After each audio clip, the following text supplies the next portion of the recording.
Telle est la magie des mots, mes chers collègues, qu'ils finissent parfois par masquer la réalité qu'ils décrivent ou la présenter d'une autre manière. Qu'est-ce que l'auto-entrepreneur, je vous prie?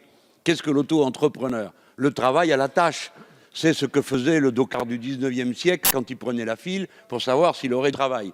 Et le premier qui a réagi dans notre histoire contre l'excès du recours au travail à la tâche est le roi François Ier. C'est dire que ce n'est pas, comme vous le dites, une querelle franco-française de religion, c'est une analyse que nous faisons de la nature du travail. Le législateur peut en effet enregistrer que les mœurs conduisent ceux qui vivent dans un océan de chômage à préférer le statut d'auto-entrepreneur à celui de chômeur.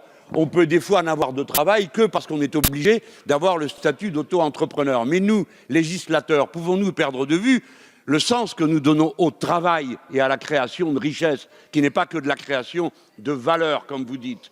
Eh bien, qu'est-ce que l'auto-entreprise? C'est le final de la théorie de ruissellement de la baisse du prix du travail. La grande entreprise se resserre sur ce qu'elle appelle son cœur de métier et ensuite elle vend à la tâche tous les compartiments de son activité réelle. Quelqu'un a-t-il remarqué que depuis qu'il existe de l'auto-entrepreneur, la production est augmentée dans ce pays d'une quelconque manière liée à l'auto-entreprise? Non, nulle part, jamais, pas du tout. Eh bien, de compartiment en compartiment, on arrive à la fin à une personne toute seule qui vend son aptitude au travail.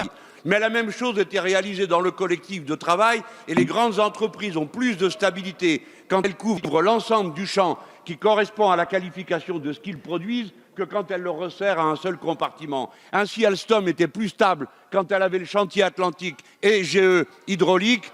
Mais c'est ça, messieurs, dont on parle, mesdames.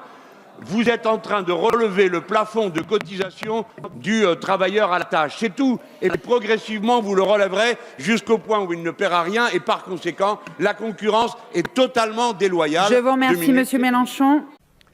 Parce que les camarades qui travaillent sur le papier, ils sont très bons. Hein. Ils fouillent, ils fouillent, ils fouillent. Et dedans, ils ont trouvé une trouvaille de Monsieur Fillon.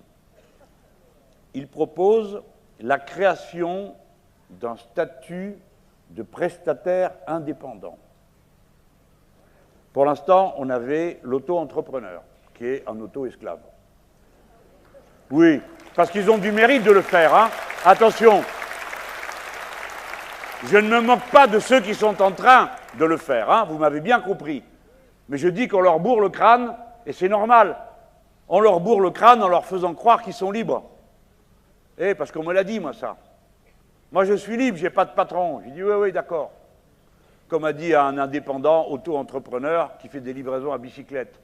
Le gars, il lui dit à l'autre, il lui dit, ah bon, t'es libre? Il lui dit, non, non, t'es pas libre. Ton patron, il est dans ta poche. Il sort le téléphone. Il lui dit, en plus, c'est toi qui le paye. C'est la vérité.